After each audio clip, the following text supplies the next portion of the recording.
Gerçekten şu anda belediye yani 0.0 elde kalmış yani. Şu anda burada Esenyurt'a gitmek kalksan ona 45 dakikada bir otobüse gelip geçiyor. Ama eskiden öyle değildi yani. 10 dakikada bir, 15 dakikada bir gelip geçerken şu anda 45 dakikada Esenyurt'ta bir araba gidiyor hafta sonları. Hafta sonları dedin mi herkes bir yere gezmek ister, dolaşmak ister. Bu konuda yani illallah yani. Otobüsler de sen zamanla gelmiyorlar. Hani otobüse durağına bakarsan 2 dakika sonra geliyor hesap yapıyor. Abi bakarsın 15 dakika sonra geliyor. Yani çok geç geliyor. Hiç memnun değilim gerçekten. Şimdi yönetime ne söylesen burada hikaye olur, yalan olur. Biz burada ne desek bile boş. Hani milleti takan yok. Başa gelir, aha benim, paşa benim der. Gelip geçerler yani. 7-8 milyonluk bir şehire sen 20 milyon koyarsan 3 misli vesait olur, 3 misli de trafik olur. Bu mantık işi yani. Burada ne yapmak lazım? Ekstra gidiş gelişleri farklı yönlerden yapmak lazım.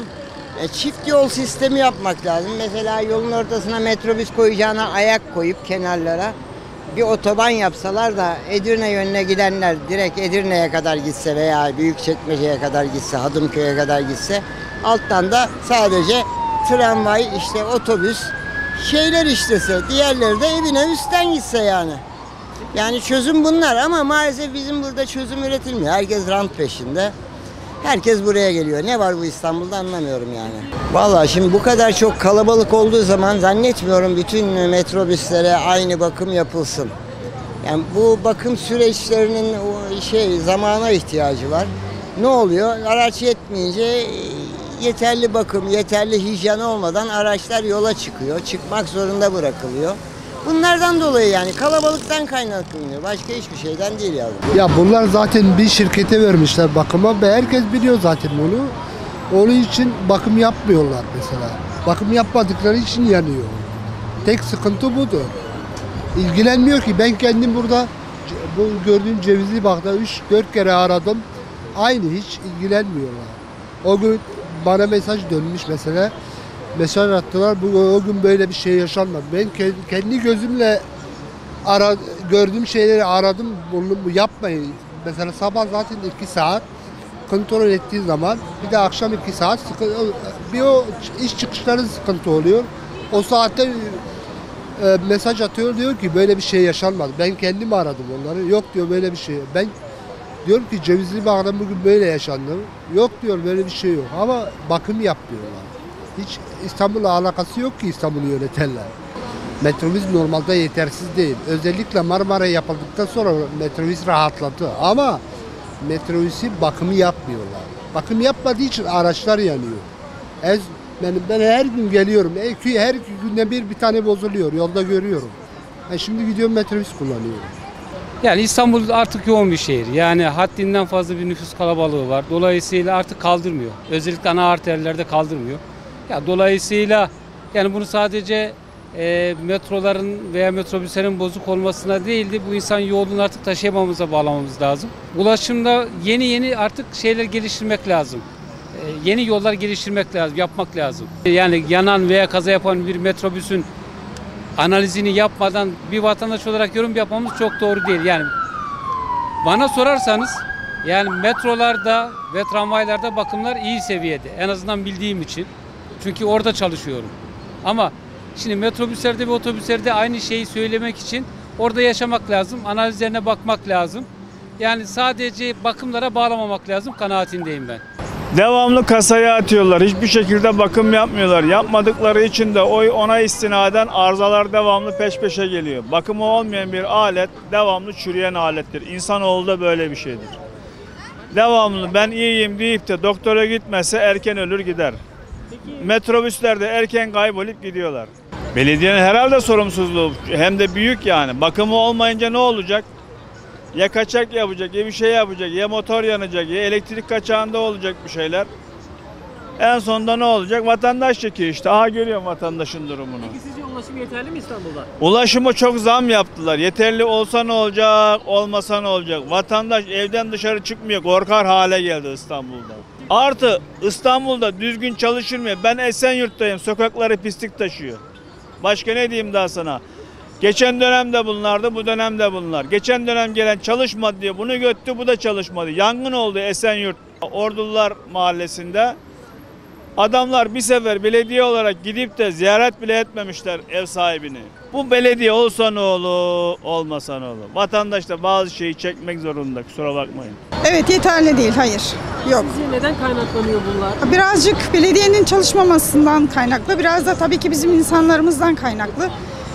Çünkü toplum olarak istediğimiz şeyi veremiyoruz. Yani ilgiyi, alakayı veremiyoruz. Bu bakımlar yeterli olarak bakım yapılmadığından kaynaklı olabilir diye düşünüyorum ben. Yani belediye yeteri kadar ilgi ve alaka göstermiş olsa böyle bir şey olacağını düşünmüyorum. İnsanlardan istedikleri her şeyi alabiliyorsalar bunları da sağlamak zorunda devlet. Eğer bu ilgiyi göstermezlerse zaten bizim insanlarımız da görüyorlar. Perişan olduklarını, ne hale geldiklerini görebiliyorlar yani. Yenibosna'da çalışıyorum. Ben ulaşımı beğenmiyorum. Esenyurt'ta oturuyorum. Esenyurt'tan buraya 3 vesayetle geliyorum. Daha çok otobüs lazım. Daha çok ulaşım lazım. Her yere yok. Yani Kuzu yolunda oturuyoruz. Ulaşım yok. Ulaşım kötü. Ama bu beldeler için iyi. Yenibosna için, Esenyurt için kötü. Ya bunlar belediyenin sorunları. Yani burada bir şey diyemiyorum maalesef. Ama ulaşımımız kötü. Çok kalabalık şehir. Metrobüs de yetersiz. Tıklım tıklım. Peki sizce bakımlar yeterli mi? Bence yetersiz. Bakımlar yetersiz. Yok, bakımlar yetersiz. İstanbul'un bütün trafiği berbat oldu. Çok kötü oluyor. Çocuklarımız okula gidiyor. Çalışanlarımız var.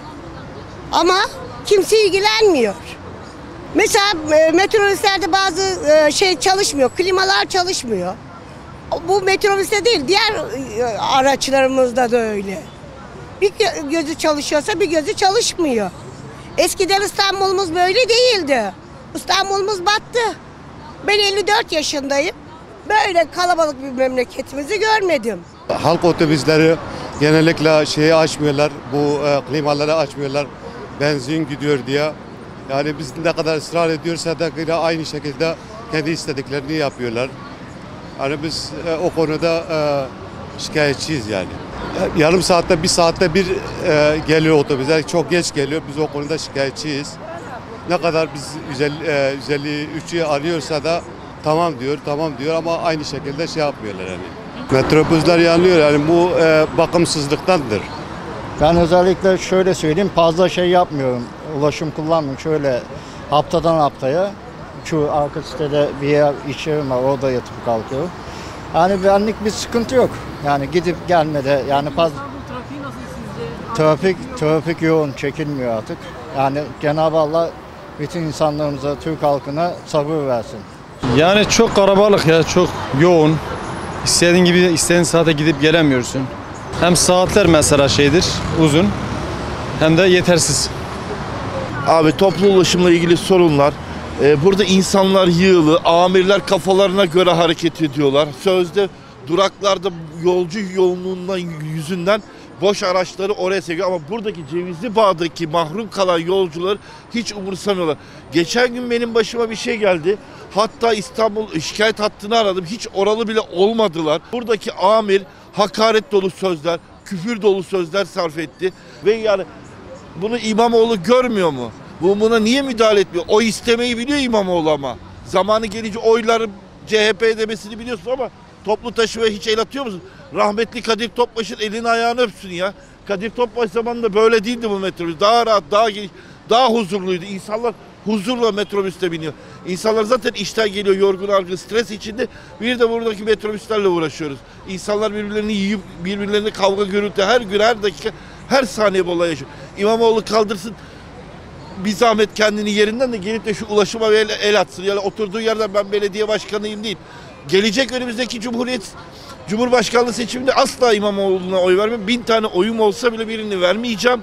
Kesinlikle ama kaldırıp bir zahmet gelsin şu İmamoğlu metrobüsün halini görsün. Sizin yardımınıza ihtiyacı var. 1 lira, 5 lira